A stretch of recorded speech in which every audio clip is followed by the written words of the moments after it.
vous avez une approche généraliste, plutôt globale, sur le travail social, la médiation, qui est intéressant. Et dans votre exposé, vous avez parlé de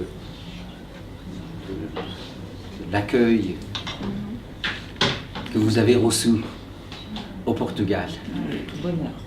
Et surtout que vous trouviez très respectueux aux partenaires portugais, que vous aviez été touché par cet accueil chaleureux et par ce respect que vous avez reçu. Parce que c'est important dans la médiation, et toujours la notion d'accueil, c'est vraiment le centre de la médiation. Les gens qui arrivent dans un espace, parce que déjà ils sont en conflit, ils ont des problèmes, il y a des tensions, il y a des désaccords, il y a des désarrois des fois. Et le premier contact par rapport, disons, au médiateur qui reçoit la personne, ce sont même des moments décisifs, comment la personne est reçue. Et lui, comment il perçoit l'accueil de médiateur. Est-ce qu'il se sent accueilli, compris, entendu, de vouloir l'aider, ou non, on veut se débarrasser de la personne le plus rapidement possible, parce que nous, la personne qui fait accueil a des soucis, a des enfants malades, a des problèmes avec son mari, a des problèmes d'endettement, etc., etc., que toutes ces difficultés qui sont naturelles, qui sont dans chaque personne, est-ce que ces difficultés vont sortir, ils vont impacter la relation avec la personne usagée, famille, et les personnes qui viennent pour une médiation. Donc le premier accueil, c'est un moment de médiation.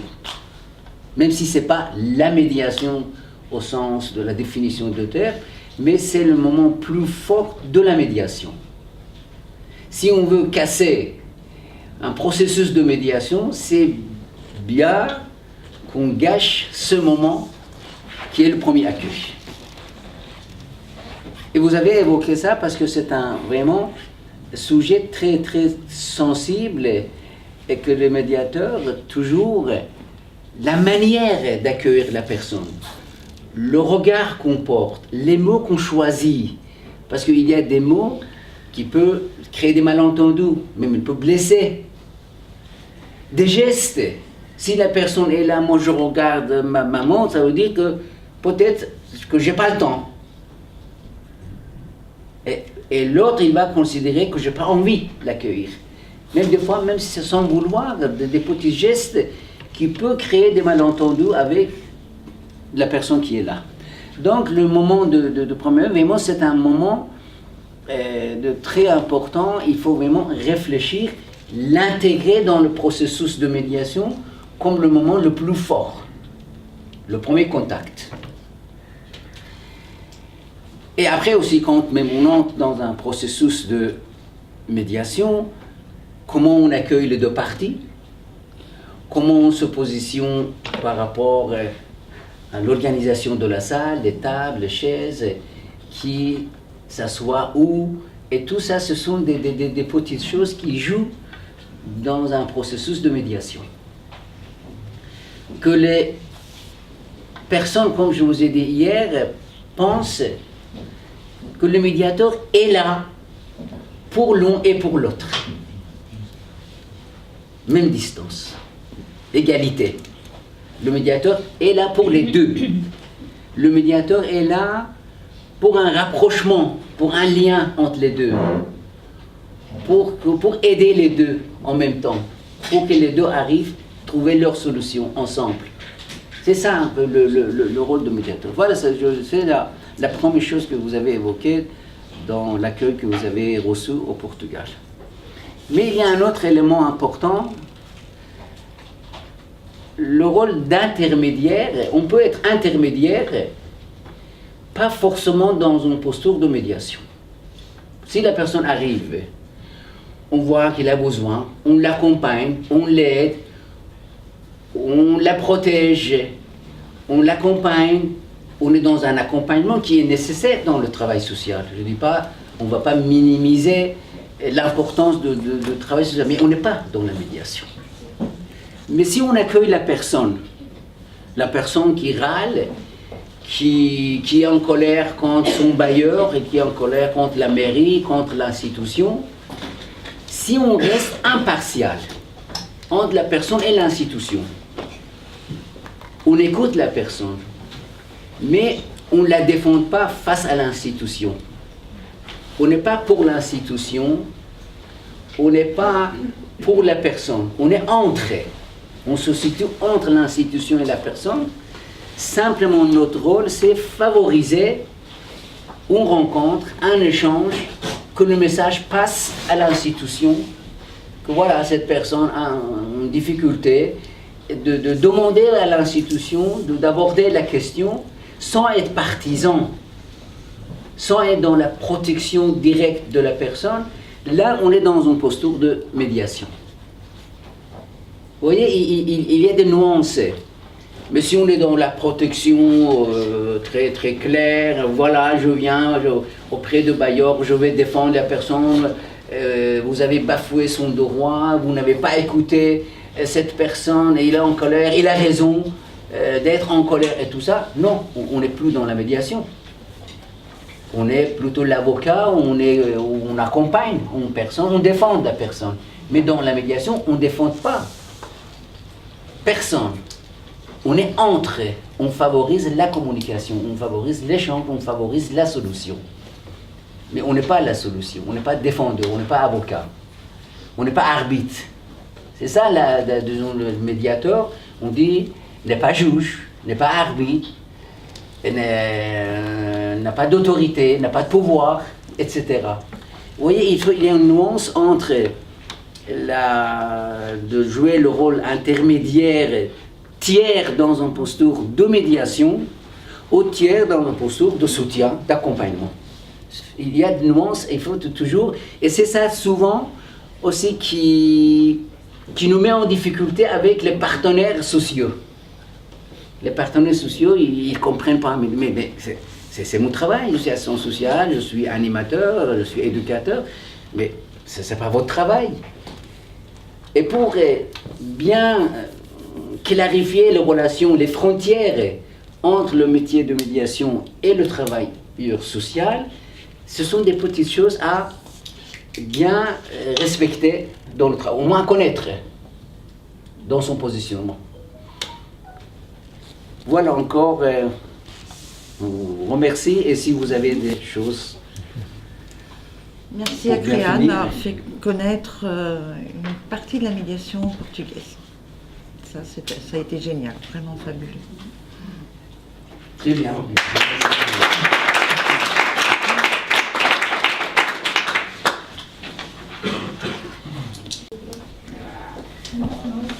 Alberto, oui. Vous êtes poète? Non. Non. Non. Non. C'est bien ça. Quand je lisais votre expo, j'avais le sentiment que, parce qu'il y avait beaucoup de poésie, des belles phrases. Non, vous n'êtes pas poète.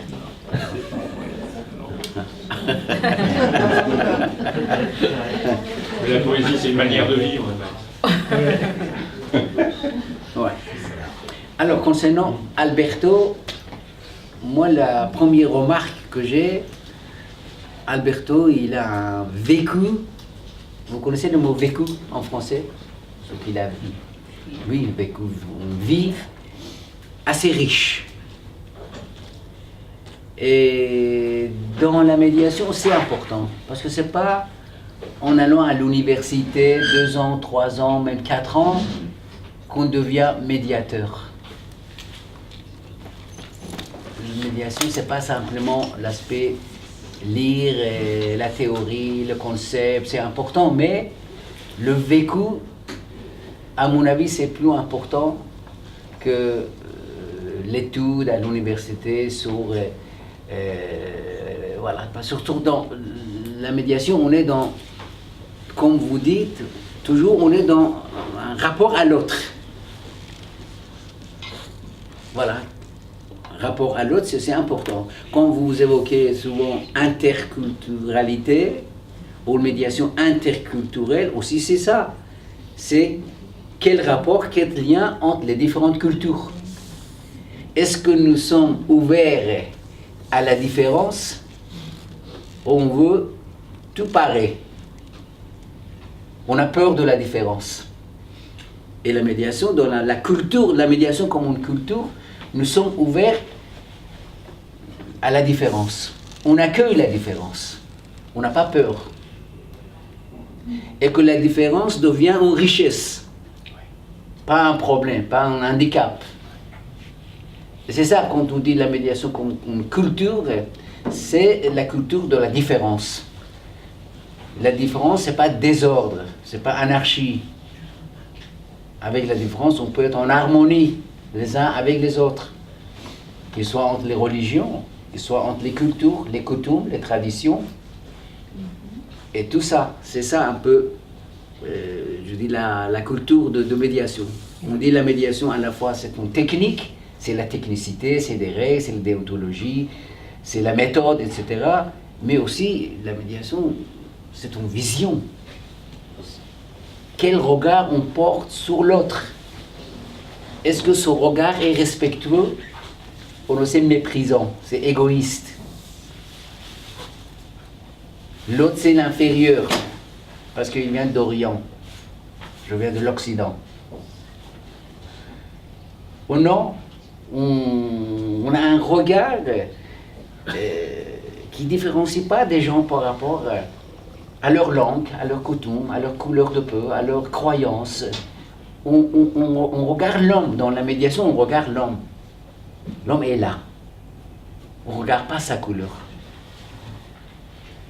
Et c'est ça qu'on parle de la culture de médiation. C'est vraiment une vision du monde. Et qu'on a, vous voyez, en Europe, on a encore du mal. Accepter la différence, accepter l'autre.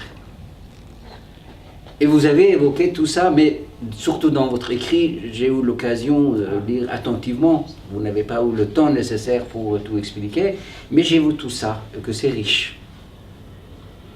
Oui. Je vous trouve aussi heureux en Italie. Je ne sais pas, c'est Liliane et Alicia. Qu'est-ce que vous avez fait? Avec ces photos, avec la poésie, et tout. Bon, voilà, il avait envie d'y rester. Et voilà, vous avez parlé de médiation, grande valeur sociale. Le mot grande valeur sociale. Ça, on aura l'occasion, j'espère, encore d'évoquer tout ça. C'est quoi la grande valeur sociale? C'est quoi cette valeur? C'est quoi? Et voilà, bravo pour votre travail.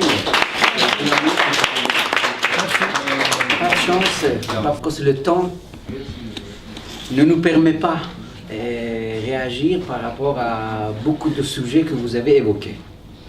Ce sont des sujets très importants, intéressants, et même malheureusement, c'est la question du temps. Par exemple, vous avez évoqué la médiation dans un cas de partenariat. C'est un sujet à aborder.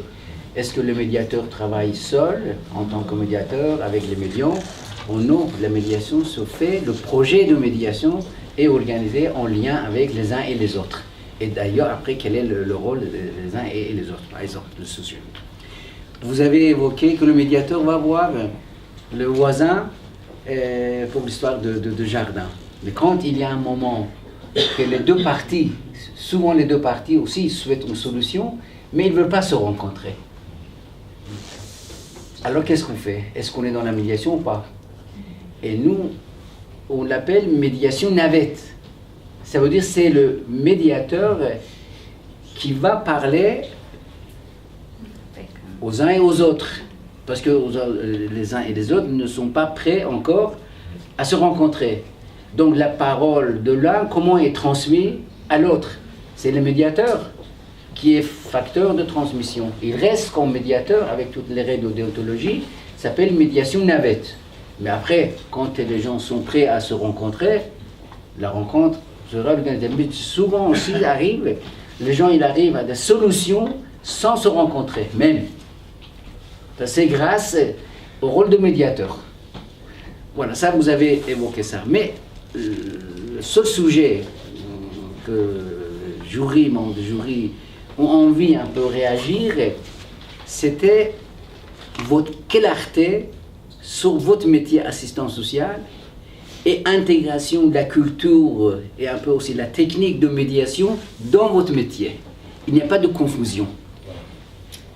Et vous connaissez bien votre métier, vous savez quelles sont des limites, quelles sont des règles de déontologie, mais aussi la culture de médiation vous permet mieux travailler avec les uns et les autres, et des fois vous faites recours à la médiation. Mais c'est un moment, quand vous demandez une rencontre entre la personne et une institution, sans être dans le jugement ou dans l'accompagnement, mais simplement vous favorisez une rencontre, c'est un moment de médiation. Vous êtes la médiatrice. Et vous jouez très bien sur ces deux registres, vraiment.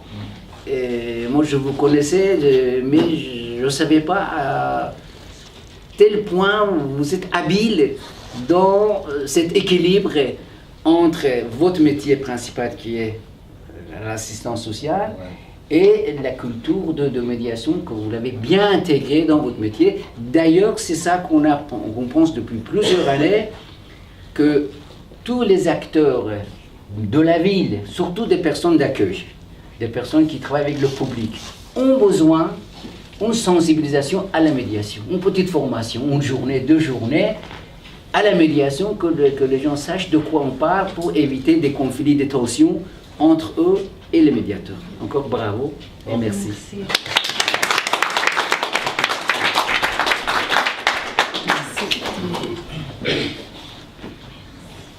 L'objectif de la médiation, c'est construire du lien.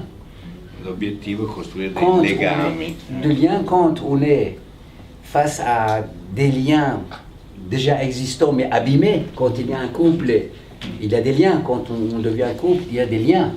Ci sono dei Mais legami quand on est dans che la fanno parte situation della nostra de vita séparation, quotidiana. ce sont ces liens qui sont rompus, qui sont abîmés. Et Quando c'è un l'objectif, conflitto, c'est... c'è una separazione, questi Voilà. legami si sfilacciano. L'objectif, comme on a dit dans la définition de séminaire de Créteil, créer de liens ou réparer des O liens qui sont riparare dei abîmés. legami, oui. Creare dei legami o riparare i legami che si sono rotti. Dans vos théories, quels sont des liens entre ces objectifs que nous, traditionnellement, on définit par rapport à la médiation et la théorie? Est-ce que vous êtes centré simplement sur l'interaction au niveau de conflits ou non, il y a d'autres objectifs aussi dans cette théorie?